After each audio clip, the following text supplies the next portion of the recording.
him is present, that is enough to warp how you play. So when there is one, there might as well be two. And that actually means you can counter the Jester more effectively.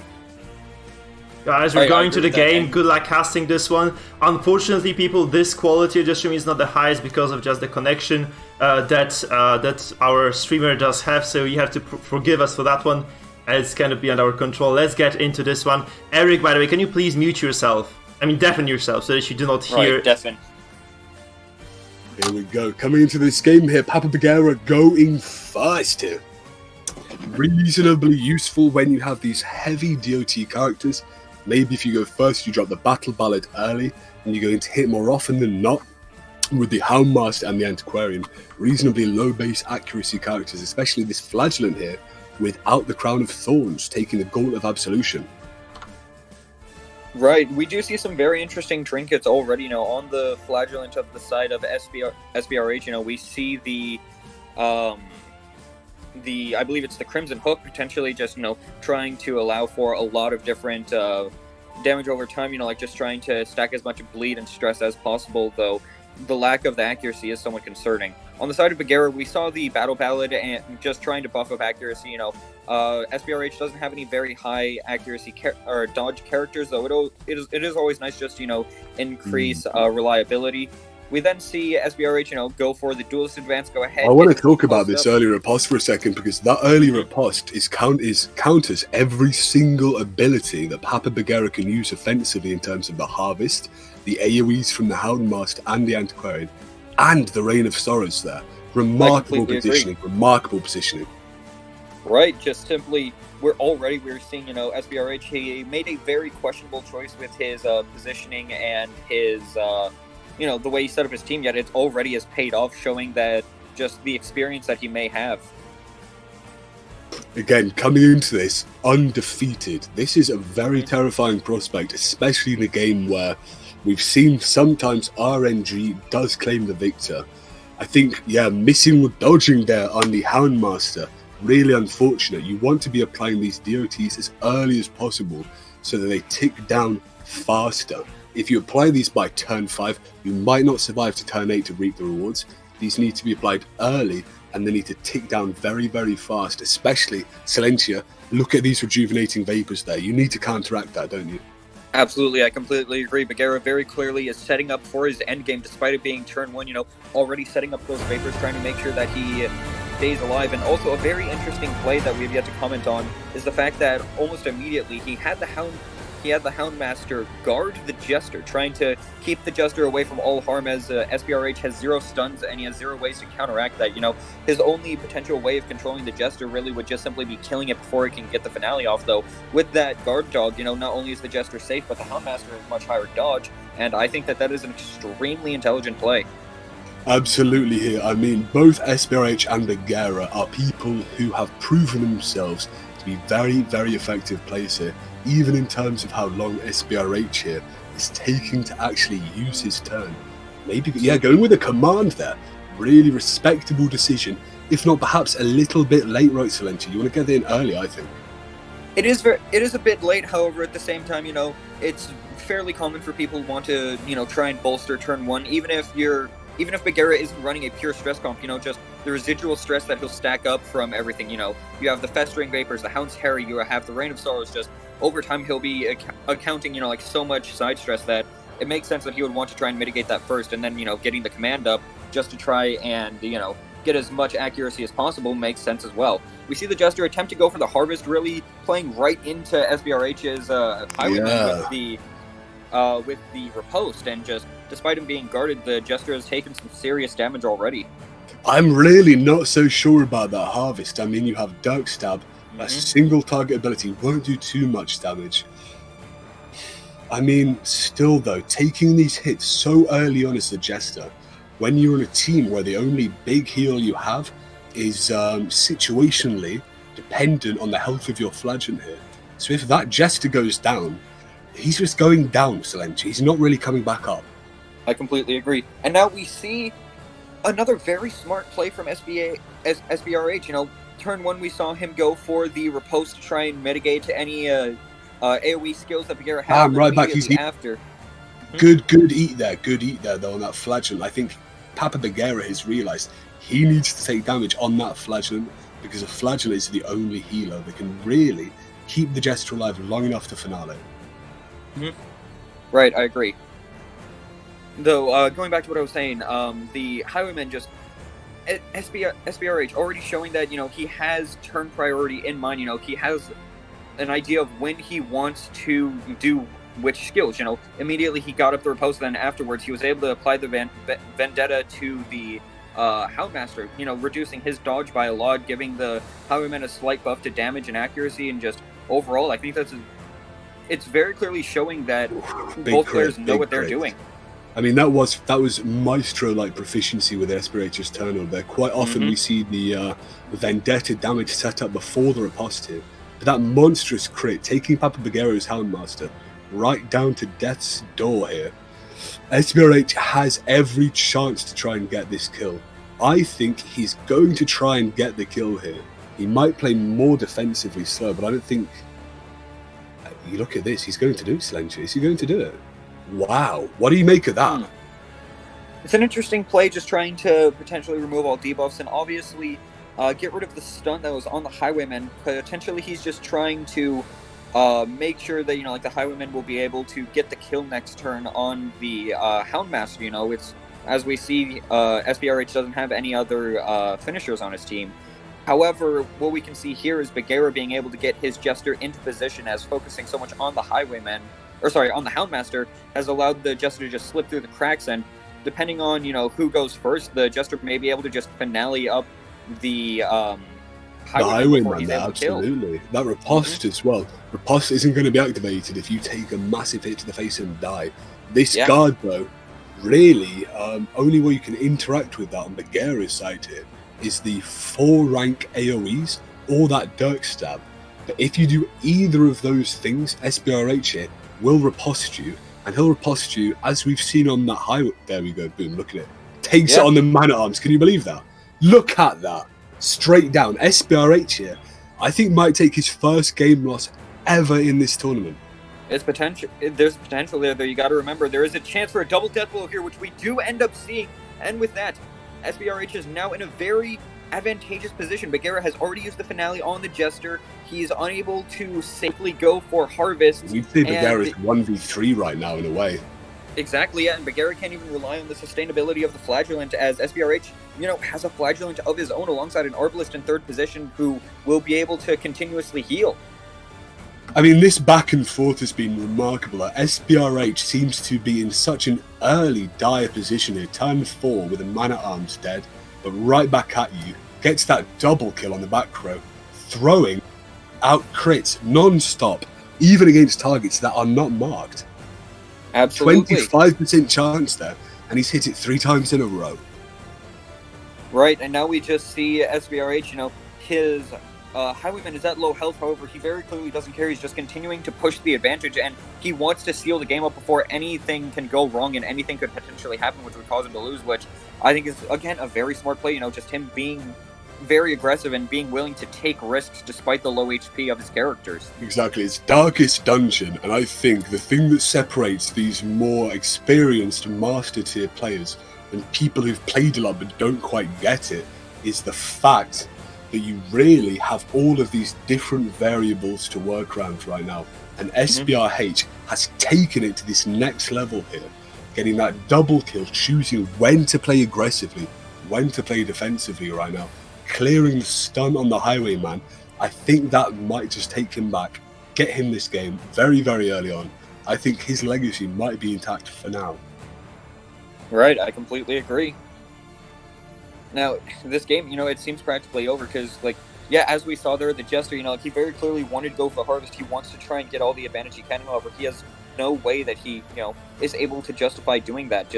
He would take such a heavy riposte. It's just not worth it. And SBRH is in such an advantageous position that this game seems that it's already over. I think very rarely can you say a game in Darkest Dungeon is, it's over now, right, with that big surrender. You've got to think Baguera to ever surrender a match like this. He's a bit tilted, right? Something's crawled up inside him and it's wiggling around and he's not liking it. Exactly, yeah, and we've seen Baguera's skill in some of the previous matches. Like, him surrendering, I think, just shows the dominance that SBRH was able to display right here. And it'll be interesting to see, how their mentality, how any tilt they may have will go into the next game. We are in a bracket of killers, I believe. SBRH, Mangle, Adelbart, and right now the player who's just unfortunately lost the first game, Baguera. All of these players, though, remarkable talents in and of their own right. To see SBRH come into this first game in such a dominant fashion really does not have to sit well with the other three players in this tournament, does it? Right, I completely agree. And also, one thing that we didn't get the chance to mention is that on the other side of SBRH's comp, the Tank and Spank comp, it seems to be a very heavy stun-focused stress comp, which against, Baguera's remaining comps, I think will just, be extremely powerful. On the dry boards, he's able to just completely control the Jester. On the moist boys, again, able to completely control the Jester. And on the other one, he's able to completely control the Abomination. Just like, I don't know if Baguera will be able to get the tempo to, stand up to this at this point. Absolutely. I mean, this team, whilst it does have the potential to be a very, very heavy stress team, we've seen in the lineup that we see right now, again, obviously, you can change it if you do want to. You can put the Houndmaster into second, but the stun unusable from third there. If you pull in that Vestal, the Houndmaster is at fourth. Very difficult to get back into a position where you can actually use those stuns. So I think we are going to be seeing some very, very interesting matchups here that are predilected on, I suppose we call it strategy, right? These overarching play styles that people have that they can change, they can pivot on the fly to suit their needs, but regardless dictates how well they do in the tournament. We've seen people before choose to heal instead of attack. This is what we would call a strategical error, especially in a game like Darkest Dungeon. But I really think SBRH here, he's a deadly guy to look out for. I think Baguera is the one that has to be on the back foot here, trying to make changes to try and counterpick the few remaining comps that he's facing from SBRH here. Right, I completely agree. Oh, goodness. Again, it's such an interesting game because both players have shown themselves to practically be titans, in their performance. They've both played so well. They have such powerful comps, and just SBRH has taken game one, but we don't know what's going to happen here. The one, I suppose you could say, fault that you could see in SBRH's team is that the two remaining both seem to be very heavily focused on stress. Though even Vagabond, his first comp has the potential to pivot into Marked. So I don't know how you're able to, be able to reliably adjust into that on the side of Baguera. Absolutely. There are so many different variables we can alter with even the base 4 characters given. You can change trinkets, skills, and position. And this really can change a burst stress team into a damage team or into something like a horror team. So many different avenues you can choose to get the victory with. So far, we've seen maybe not quite as much as that we would like to have seen. But coming into these very, very important games now, where physical rewards are already on the line, you really need to take all the time that is allotted to you and use every single essence of resource you have to get that victory. Exactly. And another thing that some people, neglect to think about is not only are there, the physical rewards being provided by Red Hook, but there's an even more important thing at stake for every player here, and that's simply pride. Yeah. I know that better than most people, don't I? I mean, it always feels good to win, It's not a giant thing, but it's a little burst of, oh, thank God, look at that. I didn't lose. And exactly. For these people, especially Mangled, Baguera, SBRH, we don't know too much about, but Baguera does not want to lose here. Does not want to lose. Right. And now, going into the first game, we see Baguera going second. We see SBRH going first. And what do you think of the comps that we see here, Sis? Well, I'm really interested in this face-to-face abomination mirror right up in the front. I think a lot of this game will be decided on how well they use these kind of micro-strategic decisions between them. Do they decide to control the stun?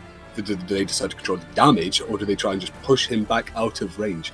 But also, Jester Shieldbreaker, he has got to take the initiative here and try and wipe out SBRH's team before SBRH can really leverage those stuns onto the Jester and stop him from getting his finale buffed. Right, I completely agree. Just simply being able to stop the Jester before he gets rolling, he's a very big snowball character. However, what we see here is a stun coming out from both characters' Vestals onto the opposing great command, great command. SBRH guy always loves to use that taking a command is something we both love to see, isn't it, Silencio? Oh, I completely agree. Baguera has two very high dodge characters that are generally seen as very difficult to control because of their dodge, those being the Jester and the Shieldbreaker, and just being able to neutralize that aspect of them will be extremely helpful. Now, on the side of SBRH, we see him go for a Hound's Harry. Baguera has no way of setting up riposte outside of the Abomination, who is currently stunned, and, well, it's a very similar thing on the side of, SBRH with landing both bleeds with his harvest there, thankfully going to slowly trickle them down and really aid the Jester in his finale.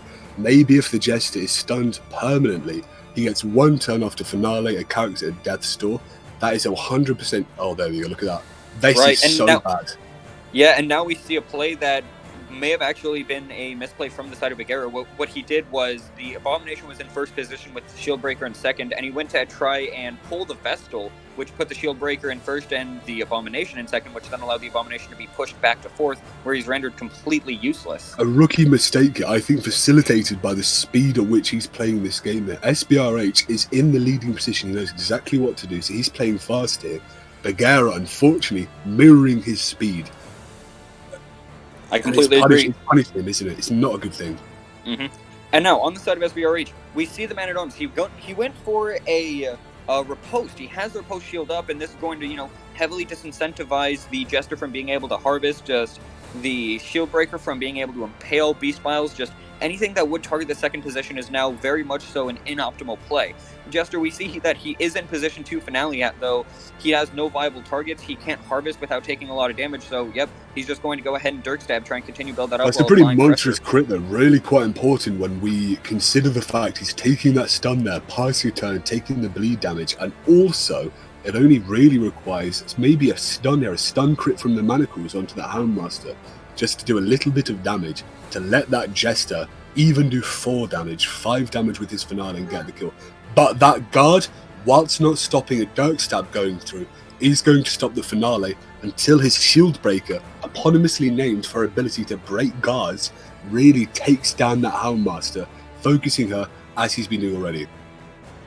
Right, again, completely agree. Just being able to sort of slow down Baguera, even by a small amount, is just insanely helpful. We see him leveraging his stuns, and now we actually see him go and stun the Shieldbreaker as opposed to the Jester, making it so that the Houndmaster is going to be completely safe. I'd say an excellent play. What are your thoughts on that, Sid? Fantastic. I mean, a lot of people here would have reflexively stunned the Jester, thinking him the threat, but really here, the Shieldbreaker is able to completely negate all of your defensive utility, apart from the Abomination's guard break here. The Abomination in third, not able to do it there, setting himself up now for... He could have actually. That Abomination could have just slammed the Houndmaster, right, broken the guard, no? Very interesting play from Baguera there. He could have done that. He could have charged him. No, unfortunately. Slam is only able to target positions 1 and 2. The Houndmaster was in position 3. Rage Rake, Slam. Right. Slam is able to be activated when the Abomination is in position 3, though it cannot target position 3. Sorry, you're absolutely right. My bad. I apologize. Yep, no worries. Anyway, so now we see the Abomination on the side of Baguera in Death's Door. We see the Shieldbreaker finally having to just go ahead and just eat the stun. And now SBRH just has a very clear tempo advantage here, and it'll be interesting to see what he does. Potentially try and untransform with the Abomination. Maybe go for a Beast Bile, maybe try to stun. I mean, so solid. That Beast Bile here has got double effect. Not only does it try and proc the Death's Door, it puts a blight rather on there. He's just going to stun it. Yep, and we see the Manacles come out and not only stun, but get the death blow, putting the match very heavily in SBRH's favor. SBRH is so smart here. I think the reason why he did that stun is because he appreciates, well, that Jester does come out there. Getting a kill, maybe too late, not entirely sure, maybe even too early if he tried to save it, get a kill on the Man-at-Arms, potentially even a Vestal. But right now, I don't know, I think SBRH still has, he's played so well. I mean, these commands, an ability that not many people use, but I think that's what gives Man-at-Arms an incredible edge. The decision to guard when he's guarded, to go aggressive when he's got aggressive. I think he deserves this win. I'm not sure if Baguera can take it back anymore. I don't want to say whether or not a player deserves this win, as, you know, aside from one key misplay that sticks out of my head, you know, both players have been playing absolutely phenomenally, so really it's just going to, you know, continue to just come down to who ends up edging out in advantage. Absolutely, but I mean, SBRH is taking these plays that, whilst on the face of them do not build you an advantage, maybe a turn later, due to the interactions from Baguera, really are effective. We've seen him early on take that Abomination play, get the leverage here on the movement, push him back into fourth, make him move. But Baguera here, using his stuns very, very, very well. This Vestal in third, now vulnerable to SBRH's Vestal in fourth for the stun. But regardless, you're getting that stun out on the Houndmaster and able to blackjack you back, so you have to feel a little bit safer than if you were facing a team where two of them can stun you.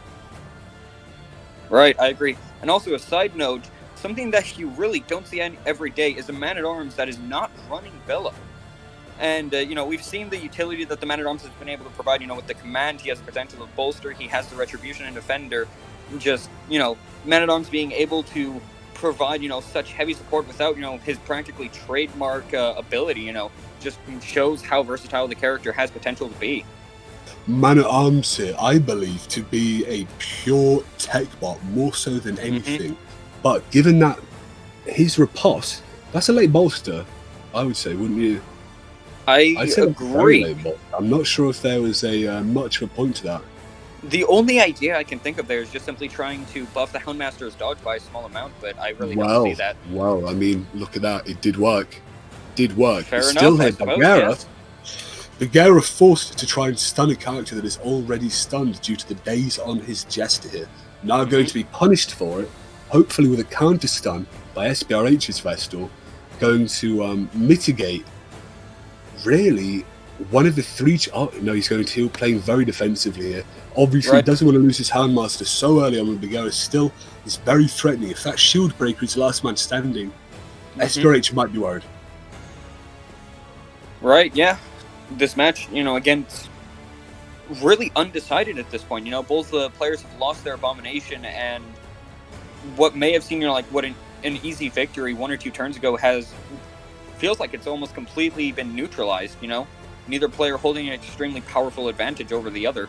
I'm really glad to see Baguera here starting to pull in that Vestal. If he pulled that Vestal in a bit earlier, could have pulled her into first position, unable to stun.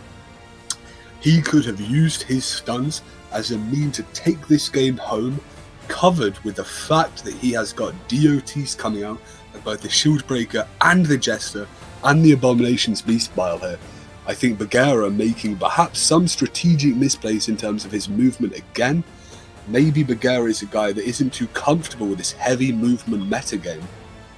But regardless here, SBRH putting down these constant ripostes, slowly trickling down the opponent, protecting himself from the harvest.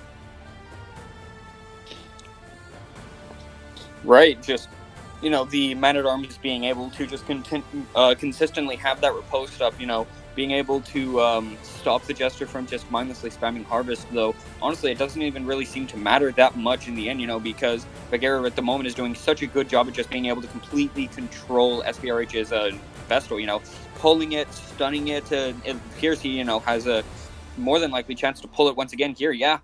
And at this point, you know, the Vestal is completely useless aside from spamming Hand of Light.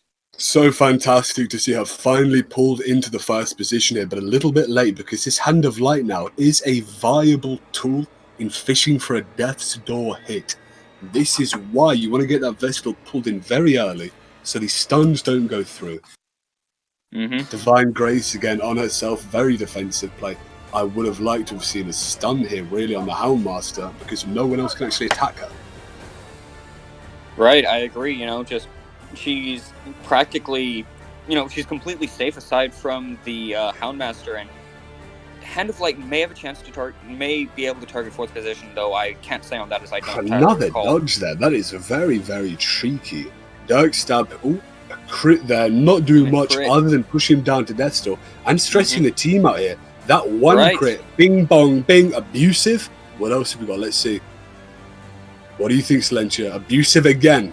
We're going to get a triple abusive here. No, I'm going to say hopeless for Vestal. Oh, Rational. These are still awful, though, right? You know quite a lot about the statistics of this. Right, abusive, everybody knows the trademark of abusive, the characters having a chance to hit each other, potentially get the Jester who's in Death's Door, just getting him dead. Irrational, having a strong chance to pass, has a strong chance to refuse healing and such. Just all of these afflictions, obviously they're not the worst in the game, but none of them you enjoy having. While abusive in and of itself, I believe, does not allow you the opportunity to pass, what it does do is give you a very high chance to hit yourself or hit one of your teammates. And when your team is being slowly whittled down to death's door, one of these act-outs can be much, much more explosive than a pass. Because what it will actually be is a kill. And that is something that everybody dreads. It's something so rare guarding this Vestal here. He wants to keep the Vestal alive, even though she's in position 1. Maybe an odd play here, fishing for these Hand of Light kills again, I suppose. But still, the Jester can Dirk Stepper, get her down to Death's Door again, and then this Shield Breaker can use one of her shield breaking abilities to attack through her. Right. Yeah, it's a very interesting play, I'm not entirely sure the reasoning for it, if it was the Houndmaster that was guarding the Vestal, you could see the idea behind it, the Houndmaster just trying to buff up his dodge, trying make it so that he just, can't be hit, but just, we're going to see here anyway, regardless of that guard. I think actually what we might have seen from Sbrh here, the decision to guard might have been forced by the fact that he has that's another Death's Door resist from that Jester there. The Jester, yeah. This is fortunate to see, but look at his stress right now. Look at his stress right now. He's going to take down to a heart attack soon enough. But back to the initial point, Sbrh here, forced to do it, not taking the bellow. I think maybe a rough decision with the skills he chose. Right, I agree. Now, the Vestal chooses to go for Divine Grace, which is actually a somewhat questionable play, as over the course of all the turns being, with Hound's Harry just being clicked over and over again, the amount of DOTs that have been stacked just, completely neutralize any healing that the Divine Grace is able to provide. So what are your thoughts on that play? Bang, bang. This is what abusive does. It nullifies 1/3 of that heal. Also, these bleeds are probably going to tick you down from the heal anyway. We wanted to... There we go, there's a Jester. Yeah, and we saw the dead... Yep, we saw the dead Jester, and even if they didn't get the death blow, the stress would have had him die, yeah. We definitely wanted to see a stun there, playing a little bit more aggressively. Silentia, I think finally we've seen Sbrh make a few questionable plays here. Yeah, I agree, It seems that both players, the nerves are just starting to get to them, and, they're just starting to sort of doubt their decision-making at certain points, though it's hard to say, because, again, the game is very much so not over yet. It's very heavily in Sbrh's favor, but, there's, the Vestal just being able to potentially continuously stun the Man-at-Arms. If the Shield Breaker is able to get a kill on the Houndmaster, then that could end up, working in Baguera's favor. That's a critting for 9 on a 1 health target. That crit doing not much else than applying a tiny bit of stress, not doing much really, you've got to admit. I mean, right now we're going to see, there we go, surviving, I believe. If you are Baguera right now, you've got to be thanking the Lords. You've been given these opportunities to play aggressively again. I think he will be too scared to try and stun that Man-at-Arms though. Yeah, you see this. I don't think that was the right play. We've seen too many people in this tournament so far choosing to heal instead of attack at vital points. And against someone like Sbrh, you can't give him any time. If you're going to turn left, that killed that. I mean, man, the only target left for Papa Baguera right now is the riposted Man-at-Arms. What do you make of that? No. I don't know, man. This is With that, yeah. Silentia. This is in anyone's called. Flip a coin. You decide right now who the winner is. Back and forth. He's going to say, oh! Sorry. There is a Serpent Sway on the side of the Shield Breaker. Finally using those so late into the game. Not only he's commanding himself to get through the dodge, we are seeing such impressive play right now. After these slight misplays, their minds have focused. They've only got one decision left, each to their own, and they are making it here. Papa Baguera fully countering that riposte with a Serpent Sway. Right, like just, my goodness, this is such an engaging game. This is just absolutely fantastic. Taking it home here with the second Serpent Sway. I do believe those bots don't stack higher than 2 though. No, they do not. With a command again here, I wouldn't have done that, to be honest. 85 dodges, that's a lot of dodge. Boy oh boy. I mean, maybe we are going to see a back and forth command. Oh, there's a dodge. Oh, punishing. I mean, and with that, another Aegis stack. You've got to try and take the coin flip, don't you? Oh. Boy, yeah. Dodges allowing the Aegis stacks to maintain with that. Baguera may be able to take the game home. I think right now we need to put there we go. Finally he gets a hit, but it is at the point where his Man-at-Arms is at death's door. Papa Baguera can take one more hit, but if that hit is a crit, it is going to probably do enough stress to him to actually make him happy. He's going for a command hit again. Correct, yeah, Baguera is at 195 stress, and if he gets crit, then that'll be the 5 stress required. Oh, wait, no, just entering death's door is what it took. Oh, and he gets ending the game. Sbrh here. Man, he's got to be shaking, I think, for the first time in his tournament life. That was such a remarkable game here. We saw them.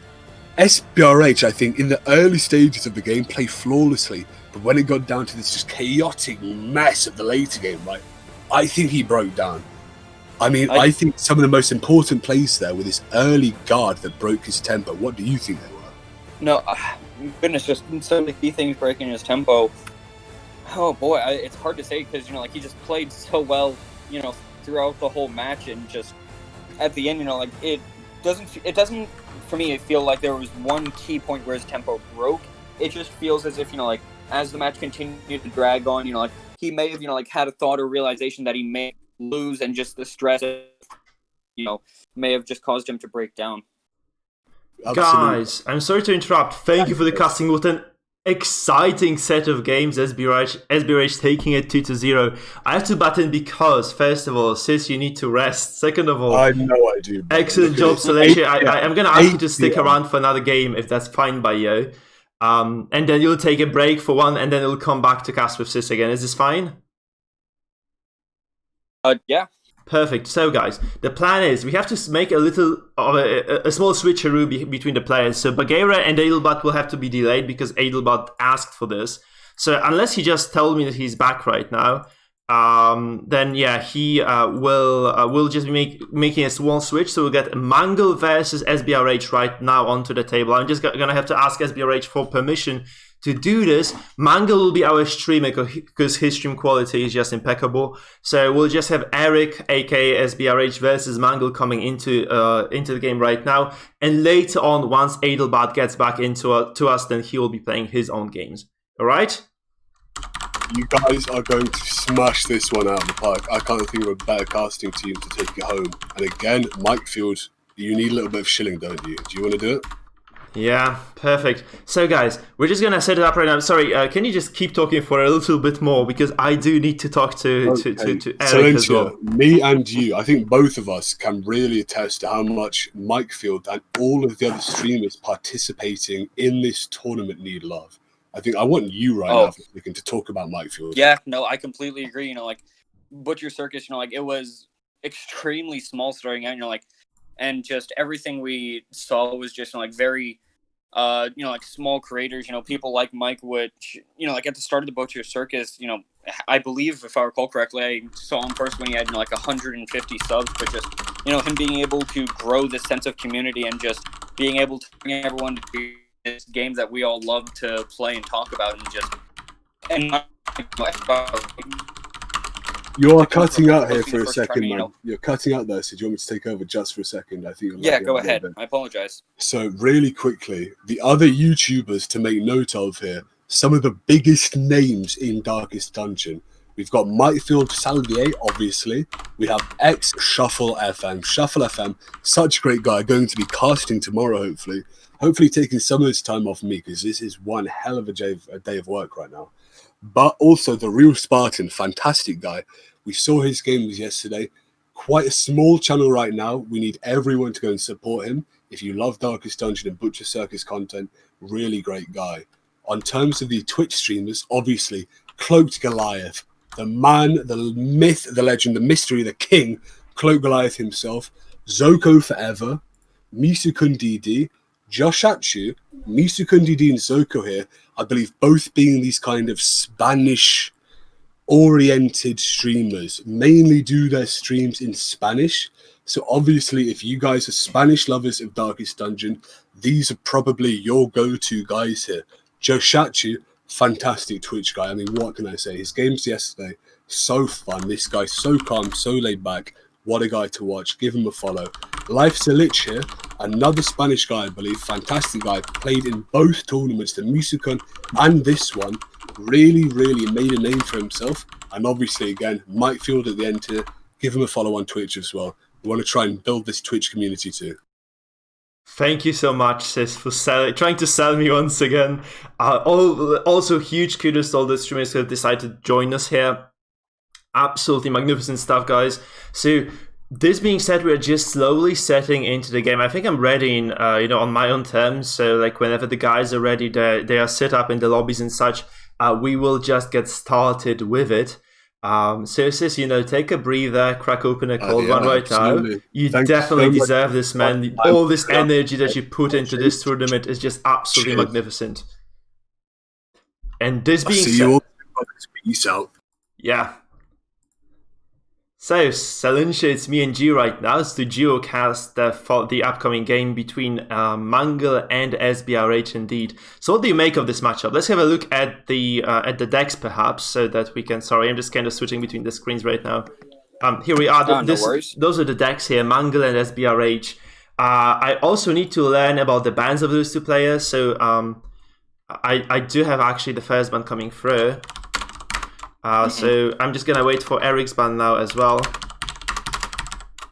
All right, perfect. And before because I cannot disclose a single ban without getting the other one out, because they might just influence one another, and the stakes are relatively high in this case. So I'm just going to give this some time, let Eric think, because there's a very, very important decision here. So we have a ban coming through. First of all, so Sbrh bans the Dam comp, so Halo's comp getting some love once again. What do you make of this? Do you feel this is an absolutely overpowered composition that people are banning for a reason? Or is it just kind of the psychological effect of people seeing this in Mizukun's tournament and just appreciating how strong it might be? I mean, as somebody who, displayed a comp very similar to it, it does, to a certain level have me feel pride and feel a bit of pride, that people are using it, and people are actively banning it, considering it's strong enough to ban. But overall, it does have some key flaws that can be taken advantage of. But overall, I'd say that it is just very strong. It has some a lot of control, some reliable damage, and all that. And just the existence of Jester just will always change the way that somebody plays the game. Yeah. Alright, so I just got word from Adelbart that he's going to be ready for the follow-up matchup, so we're just going to go with Mangle's stream right now. Mangle, I believe, is already streaming the game, so, streaming the feed anyway, so we're just going to get into this momentarily. Those bans, man, they are so crazy. People hate the Jester so much. And we've actually seen Jester falter as well, in quite a few matches. So Sbrh versus Mangle, by the way, probably one of the most exciting matchups of the day. Both guys extremely potent players. They bring so much to the table. Mangle versus Adelbart was another one of those. There are so many good matches, actually. I just can't wrap my head around that. And Adelbart versus Sbrh, there's just absolute madness right here. And we'll just see how well those guys perform very, very soon. Obviously, what team compositions would you expect those guys to pick into the first match of the day between them? It's a very interesting question, you know, like, just on the side of Mangle, you know, like, he has some very strong comps, you know, like, you have his first one, you know, just having a lot of AoE damage over time and all that, you know, the second one having a lot of stress, third, again, just a lot of AoE damage over time and everything, you know. I'd say that I can't really estimate what Mangle would want to go with, though. On the side of SBRH, I would presume his first comp to most likely be the one that we saw first in the previous match, the Rocky Roadie, just, you know, for the existence of the Highwayman in fourth, you know, and just being able to essentially shut down every form of AoE, you know, Flagellant Rain of Sorrows, Houndmaster's Hound's Harry, Antiquarian's Festering Vapors, just, you know, everything just being able to be completely shut down by a riposte in third position, or a post that does as much damage as the Highwayman's. Yeah, that's true. And especially like SBRH seems to be very comfortable on this Highwayman, just using him to the best of his ability. And it looks like this character in SBRH's hands is just absolutely unstoppable. We have seen him perform on that one over and over and over and over again. And this was just crazy how good this man is on this character. I think we're just getting into the game right now. So it's going to be game one, Mangle's Cadaver, aka Mangle versus SBRH here. Probably two most epic players in this side of the bracket here, in this group number one. And only, well, perhaps both of them will indeed advance. Both of them have actually won their respective matches. So this is going to be kind of the decider. Which of them takes lead in group one? SBRH or Mangle? True. Right, and now we see here Mangle going first. And, yeah, the call for SBRH to be using Rocky Roadie first, you know, what was correct, you know, just him being very comfortable with that Highwayman and just the comp as a whole. Mangle Cadaver, you know, just pulling out one of his many AoE damage over time builds. And what are your thoughts on this, Mike? What are your thoughts on this matchup? Okay, so I feel like the heavy DOT builds, though they are very efficient most of the time, they kind of fall short when you have to deal with very tanky members on the opposite side. And indeed, SBRH, not only does he have the riposte on this Highwayman, he has extremely tanky and healthy characters. You know, the bolster drops here, for instance, obviously this Arbalest able to heal all those bleeds that might come through. And she's also a fairly tanky character herself. Flagellant, obviously, not much needs to be said. Extremely potent, resilient character too. So all together, all these guys probably are going to be able to live through all this onslaught, you know, that SBRH brings to the table. Sorry, that Mangle brings to the table. So maybe those characters, also the Mangled characters, they are quite low on HP altogether. So a single crit from this Arbalest, a single crit riposte will definitely throw Mangle off. Yeah, I can understand that, though. On the side of Mangle, we see a very interesting strategy of him, you know, employing of using the Guard Dog and the Cover Me to try and buff the dodge of the Shield Breaker and the Houndmaster, you know, potentially to the point where they can't be hit, alongside a bolster from the Man-at-Arms, you know, just making it so that, you know, half his team is just extremely dodge heavy. Yeah, and there we go, you know, we see the Flagellant attempt to go for a Rain of Sorrows, just completely missing both characters, and this extremely heavy dodge build could result in SBRH losing a lot of key turns, and Mangle in turn being able to just gain a lot of momentum and pressure. That's true, so this dodge might be the difference maker here in this game. Obviously, turn 1, everybody gets additional 15 dodge if you go second, which Mangle did. And this is basically one of those very few compositions in the game that benefits from going second. So kind of fortunate for Mangle to indeed go second here. And this dodge comes into play once again. Look at the 70 dodge on this freaking Shield Breaker. 72 on the Houndmaster. Just 15 on the MAA, but still quite a decent amount altogether. Exactly. He doesn't choose to bolster. Dodge, while it may not seem like a lot, you know, can still cause some moves that, you know, would seem that they have a high chance to hit, just, you know, to just barely miss, you know? Yeah. Things like Flagellant's Punish. That's kind of a rare mistake by SBRH, however. You have to notice that he uses command a bit late. He might have probably wanted to use this on the very first turn, which he did not do for some reason. Like, knowing how much dodge Mangle has... I mean, truthfully, I disagree, because just getting up the bolster turn 1, you know, like, I'd say that it's generally seen as the safest play, you know. Any potential stress that Mangle would want to try and, you know, pile on is immediately reduced, and then being able to get the, you know, like, accuracy second, and potentially, you know, again in a third turn, I'd say that makes the most sense. Even if he had to go the first turn without the command, just simply being able to get the bolster up immediately, I'd say was the best play.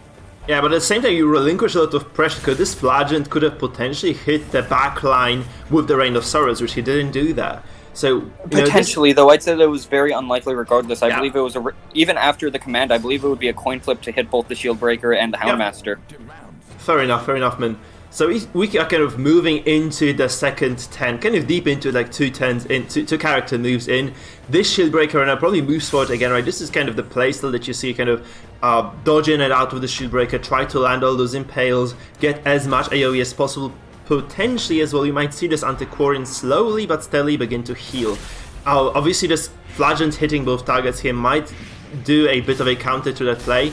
So right now this Houndmaster obviously under quite heavy siege, and it really has to feel very bad for Mangle, right? Because he is not doing that much in terms of damage. As we just said, right, those characters extremely tanky, very resilient, high resistances as well on top of all those very high HP numbers, and their riposte as well coming into play. This is just so brutal for SBRH. He might just get a kill right here. He doesn't. Felt like he might actually have got that, but he did not in the end.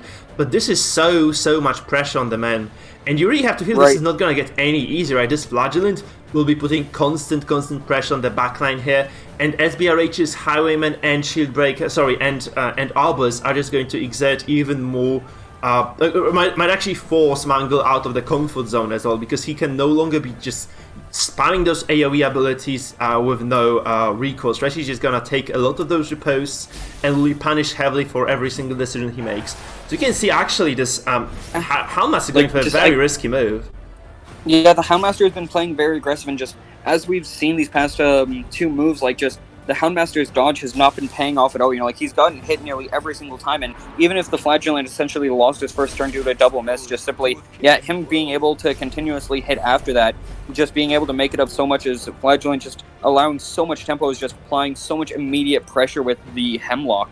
Yeah, absolutely. I mean, this Houndmaster might just be dead right now. Imagine that. Like, look at the damage that came very through. Much so, yeah. Three death blows already resisted, and again a crit. And we see a crit on the side of. Oh, goodness! That's brutal. And with that, the Shieldbreaker is also now in Death's Door. Antiquarian extremely close to it due to the damage over time when she gets activated.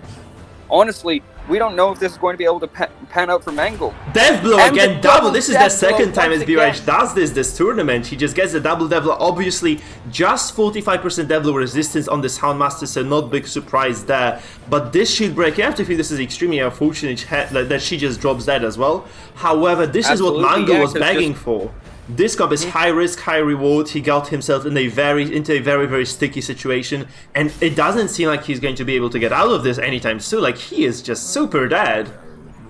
Yeah, I completely agree. Just at this point, I don't know if it's possible for Mangle to be able to recover, because like everybody knows well the combination of the Man-at-Arms and the Antiquarian having potential to being able to take games they have no right of taking. But right here, I'd say that's practically impossible. You have the combination of healing in the Arbalist and the Flagellant. You have double riposte in Man-at-Arms and Highwayman. You have such high damage over time. Just I don't see any way in which Mangle's going to be able to recover here. Yeah, SBRH is just such a brilliant play overall, but this time I feel like this is just a huge compositional mismatch.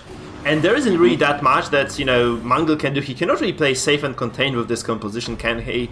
And obviously this Antiquarian, like, this would have been okay had it not been for the Flagellant in the very front row, which was basically pressuring every single 10 out of Mangle cadavers.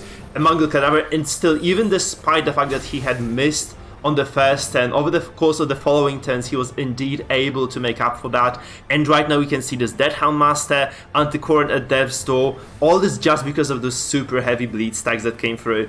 And this is just remarkable how much a Flagellant can do. And again, like Mangle Cadaver, I feel like every single character that he has on this team is just super hard countered by SBRH's team, right? There is just very little he can do in this game. And as we said, like, there is no way to play the safe with the pressure from the Flagellant. This might be a dead Antiquarian despite all those. Oh, there's a guard actually, I didn't notice that. Right, yeah, so there's a guard. Not dead yet, but honestly, like, what do you do if you're Mangles right now? I feel like you just tap out of this or just start thinking about the following. You probably want to plan for the game after this one, because obviously, like, the win chance for Mangle coming into this is just minuscule at this point. There is not a way to put it, I think.